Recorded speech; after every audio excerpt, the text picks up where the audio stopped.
নমস্কাৰ আপোনালোক সকলোকে পুনৰবাৰ আপুন শৰ্টছৰ অন্য এটা ভিডিঅ'লৈ স্বাগতম জনাইছো। বিৰাট কোহলি হয়তো এতিয়া এৰেষ্ট হ'ব পাৰে।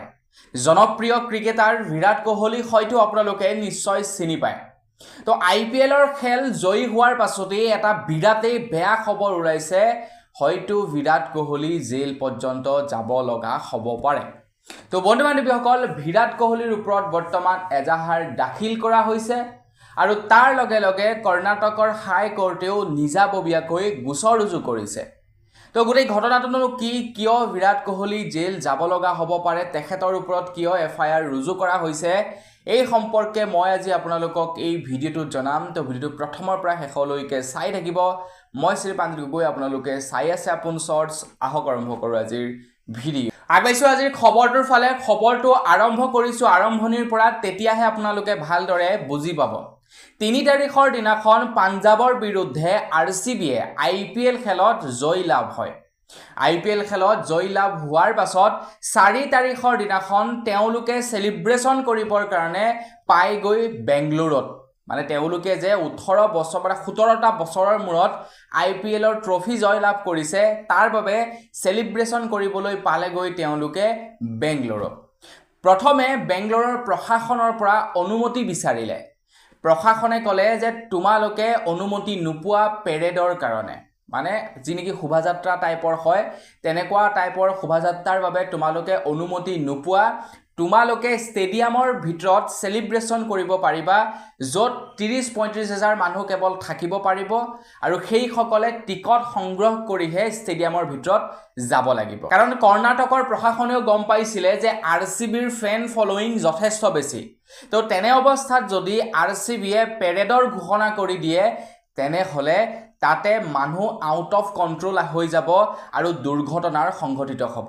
প্ৰশাসনে সেইবাবে অনুমতি প্ৰদান কৰা নাছিলে। কিন্তু RCBয়ে তেওঁলোকৰ টুইটাৰ হেণ্ডেলত ঘোষণা কৰি দিলে যে 4 তাৰিখৰ দিনাখন অনুষ্ঠিত কৰা হ'ব পেৰেড। RCBয়ে পেৰেডৰ এই কাৰণে ঘোষণা কৰিলে কাৰণ তেওঁলোকক ছাপোৰ্ট কৰি আছিলে কৰ্ণাটকৰ CMয়ে। কৰ্ণাটকৰ CMয়েও ঘোষণা কৰিছিলে যে পেৰেড অনুষ্ঠিত হ'ব। সেইবাবে RCBৰ মেনেজমেণ্টে ভাবিলে যে যিহেতু আমাৰ লগত সেই ৰাজ্যখনৰ মুখ্যমন্ত্ৰী আছে, গতিকে আমাক নিশ্চয় চাগে সেই অনুমতি প্ৰদান কৰা হৈছে, যাৰ বাবে নেকি মুখ্যমন্ত্ৰীয়ে আমাক ছাপোৰ্ট কৰিছে বা মুখ্যমন্ত্ৰীয়ে আমাৰ লগত সহযোগিতা কৰিছে। যেতিয়া নেকি RCBৰ মেনেজমেণ্ট গৈ বেংগলুৰুত উপস্থিত হ'ল, তেতিয়া কৰ্ণাটকৰ মুখ্যমন্ত্ৰীয়ে তেওঁলোকক আদৰি আনিলে আৰু চিন্নাস্বামী ষ্টেডিয়ামৰ ভিতৰত তেওঁলোকক উপস্থিত কৰালে। তো চিন্নাস্বামী ষ্টেডিয়ামত প্ৰায় 32,000 লোক বহিব পাৰে আৰু চিন্নাস্বামী ষ্টেডিয়ামৰ ভিতৰত প্ৰায় 32,000 মানেই মানুহ আছিলে। কিন্তু বাহিৰত যিসকল মানুহ আছিলে তেওঁলোকে RCBৰ পেৰেড চাবলৈ গৈছিলে। কিয়? কাৰণ তাতে কোনো ধৰণৰ উল্লেখ তেওঁলোকে পোৱা নাছিলে যে টিকট সংগ্ৰহ কৰি আমি RCBৰ সেলিব্ৰেশন চাব লাগিব বুলি। কিছু লোকে গম পাইছিলে, কিছু লোকে গম পোৱা নাছিলে, কাৰণ সেই সময়ত বহুতো ভুৱা বাতৰি বিয়পি পৰিছিলে। সেইবাবে ৰিপৰ্টত পোৱা অনুসৰি প্ৰায় 2 লাখতকৈও অধিক মানুহ তাতে জমা হৈছিলে।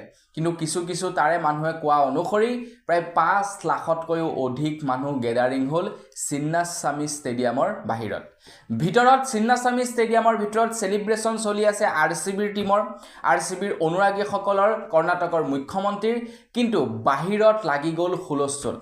বাহিৰত হুলস্থুল লাগিলে, হুলস্থুল লগাৰ পাছতেই ঠেলা হেঁচাৰ সৃষ্টি হ'ল আৰু ঠেলা হেঁচা সৃষ্টি হোৱাৰ পাছত প্ৰায় 11 জন লোকৰ মৃত্যু হ'ল আৰু 50 জন লোক আহত হ'ল আৰু তেওঁলোকক তৎকালীনভাৱে হস্পিটেলত পোৱা লাগে, যি 50 জন লোক নেকি আহত হৈছিল। ইয়াতে যদি আপোনালোকে চাবলৈ যায়, প্ৰশাসনৰ কোনো ধৰণৰ ইয়াতে ভুল নাই, কাৰণ প্ৰশাসনে নিজে গম পাইছিলে যে আমি কণ্ট্ৰল কৰিব নোৱাৰিম ইমানখিনি মানুহ। সেইবাবে তেওঁলোকে প্ৰশাসনে অনুমতি প্ৰদান কৰা নাছিলে, কাৰণ 5 লাখ মানুহক কণ্ট্ৰল কৰিবৰ কাৰণে যথেষ্ট মানে সমস্যাৰ সন্মুখীন হ'ব।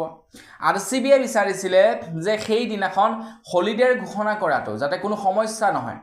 কিন্তু স্থানীয় হলিডেৰ ঘোষণাৰ হেতু একচেপ্ট নকৰিলে প্ৰশাসনে কাৰণ সেইদিনাখন আছিলে এটা উইকডে তো সেই উইকডে দিনাখন বেংগলোৰখনক যদি স্থানীয় বন্ধৰ ঘোষণা কৰি দিয়ে যথেষ্ট প্ৰব্লেম হ'ব জনসাধাৰণৰ তো সেইভাবে সেইদিনাখনি উইকডে ঘোষণা নকৰিলে তো তাৰ পাছতেই 5 লাখতকৈও অধিক মানুহ যেতিয়া গেদাৰিং হোৱাৰ পাছত এই অকনমান কিবা কথা এটাতে চাবচোন বাৰু যেতিয়া মানুহ ধেৰ হৈ থাকে এইফালে যদি কয় যে ইয়াতে মানে সেই ফটকা এটা ফুটিলে ইফালে ওলাই যাবগে যে এটম বম ফুটিব এতিয়া তো তেনেকুৱা ধৰণৰ হয় ন গেদাৰিং বিলাকত ঠিক তেনেকুৱা ধৰণৰ হাই হুলস্থুল হোৱাৰ পাছত 11 জন লোকৰ মৃত্যু হ'ল তো কাহিনীৰ সম্পৰ্কে গম পালে তো মই আপোনালোকক কাহিনীটো ডিটেইলছত এই কাৰণে কোৱা নাই কাৰণ মই আপোনালোকক যদি কাহিনীটো ডিটেইলছত ক'বলৈ লাগো বহুত দীঘলীয়া হৈ পৰিব ভিডিওটো আৰু অলৰেডি ইউটিউবত এনেকুৱা বহুতো ভিডিও ওলাইছে সেইভাবে কাহিনীটো আপোনালোকক ডিটেইলছত কোৱা নাই থুলমূলকৈ জনাইছো কিন্তু সাৰাংশটো হৈছে এইটোৱে এতিয়া বিৰাট কোহলিৰ ওপৰত এজাহাৰ দাখিল কৰা হৈছে বুলি খবৰ লৈছে খবৰ ওলোৱা অনুসৰি ইতিমধ্যে বিৰাট কোহলিৰ ওপৰত কিছু লোকে এজাহাৰ দাখিল কৰিছে কৰ্ণাটকৰ আৰক্ষীৰ ওচৰত অকল সেয়াই নহয় কৰ্ণাটকৰ হাই কোৰ্টে নিজাববীয়াকৈ গোচৰো ৰুজু কৰিছে বুলি জনাইছে গোটেই ঘটনাটোৰ সম্পৰ্কত তো বন্ধু বান্ধৱীসকল গোটেই ঘটনাটো আছিলে এইটোৱে গোটেই মামলাটো আছিলে এইটোৱে তো জানি কেনে পালে কমেন্ট সেকশনত জনাব যদি ভাল লাগিলে লাইক এটা কৰিব চেনেলটো সাবস্ক্ৰাইব কৰা নাই সাবস্ক্ৰাইবটো কৰি ল'ব পুনৰ এটা ভিডিও লগ পোৱাৰ আশা থাকিলে বিদায় মাগিছো ধন্যবাদ জয় অসম